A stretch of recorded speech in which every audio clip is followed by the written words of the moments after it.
Hi friends, అందరికీ నమస్కారం. Friends, ఈ రోజు అన్నదాత సుఖీభవకి సంబంధించి నిధులు ఏవైతే ఉన్నాయో అవి అయితే ప్రభుత్వం విడుదల చేసేసింది. అంటే రాష్ట్ర ప్రభుత్వం నుంచి రావాల్సిన అన్నదాత సుఖీభవ నిధులు, అదే విధంగా కేంద్ర ప్రభుత్వం నుంచి రావాల్సినటువంటి పిఎం కిసాన్ సంబంధించి ఈ డబ్బులు కూడా రెండు కూడా విడుదల చేసేసారు. రైతుల అకౌంట్ లో జమ అవుతున్నాయి. ముఖ్యమంత్రి చంద్రబాబు నాయుడు గారు అయితే కనుక లింగంగుంట్ల అనే గ్రామం నుంచి అధికారికంగా డబ్బులను అయితే విడుదల చేయడం జరిగింది. సుమారు 47 లక్షల మంది, దగ్గరగా 47 లక్షల మంది రైతు కుటుంబాల ఖాతాలో నేరుగా 3,125 కోట్లు అయితే కనుక విడుదల చేశారు. ఎన్నికల సమయంలో ఇచ్చిన హామీ మేరకు ఈ డబ్బులు అయితే విడుదల చేస్తున్నామని చెప్పారు. ప్రతి రైతు ఖాతాలో 7,000 రూపాయల చొప్పున అమౌంట్ అయితే రానుంది. ఇందులో ఆంధ్రప్రదేశ్ ప్రభుత్వం తన వాటా కింద అయితే కనుక 2,342 కోట్ల రూపాయలు విడుదల చేసింది. అలాగే పిఎం కిసాన్ కేంద్ర ప్రభుత్వం వాటా కింద 782.5 కోట్లు అయితే విడుదల చేశారు. అయితే ఒకసారి గమనించండి, ఈరోజు శనివారం నాడు, ఈరోజు శనివారం అయితే డబ్బులు అయితే విడుదల చేయడం జరిగింది. ఆల్మోస్ట్ సాయంత్రం వేళలో విడుదల చేయడం వల్ల తక్కువ మందికే డబ్బులు అయితే జమ అవుతాయి. ఎందుకంటే రేపు ఆదివారం బ్యాంకులు కూడా రేపు సెలవు ఉంటుంది కాబట్టి రేపు అయితే ఎవరికి అమౌంట్ పడదు. తిరిగి సోమవారం ఉదయం 11 గంటలు దాటిన తర్వాత అమౌంట్లు అయితే అకౌంట్ లో జమ అవుతాయి. ఒకవేళ మీకు గనక అంటే కొంతమంది ఇంకా టెక్నికల్ ఇష్యూస్ తో చాలా మంది ఇబ్బంది పడుతూ ఉన్నారు. సో అటువంటి వారు ఎవరికైనా ఈ అన్నదాత సుఖీభావ పిఎం కిసాన్ 7,000 రూపాయల అకౌంట్ లో జమ కానట్టయితే వెంటనే మీరు కొన్ని పనులు అయితే చేయాల్సి ఉంటుంది. ముందుగా మీరు ఎందుకు అమౌంట్ పడలేదు అనేది అయితే ఒక్కసారి చెక్ చేసుకోండి.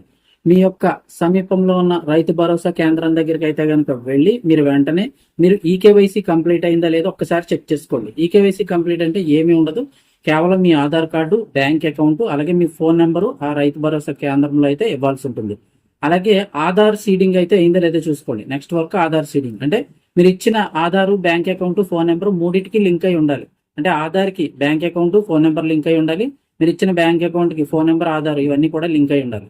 అలాగే ఎన్పిసిఐ కూడా కంప్లీట్ అయి ఉండాలి. ఎన్పిసిఐ మ్యాపింగ్ అయి ఉండాలి. అంటే ఆన్లైన్ ద్వారా మీకు అకౌంట్ లో అమౌంట్ పడే ఈ ఎన్పిసిఐ కూడా బ్యాంక్ వాళ్ళే చేస్తారు. ఆన్లైన్ ద్వారా మీకు అమౌంట్ పడాలి, ఎన్పిసిఐ లింక్ చేయమంటే వాళ్ళు లింక్ చేసిస్తారు. సో వీటిలో ఏది మిస్టేక్ ఉన్నా మీకు అకౌంట్ లో అమౌంట్ పడదు.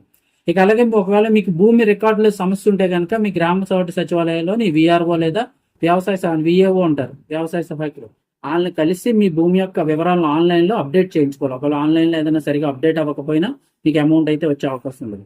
ఈ సచివాలయాల్లోని పరిధిలోని వ్యవసాయ శాఖ అధికారులకు దరఖాస్తు సమర్పించడం ద్వారా తదుపరి విడతలోని బకాయిలతో సహా అంటే మీకు గతంలో రాలేని డబ్బులు ఏమైనా ఉన్నా కూడా ఇప్పుడు ఈసారి అయితే మీకు అమౌంట్ విడుదల చేస్తామని చెప్తున్నారు. సో ఈ మూడు చెక్ చేసుకోండి.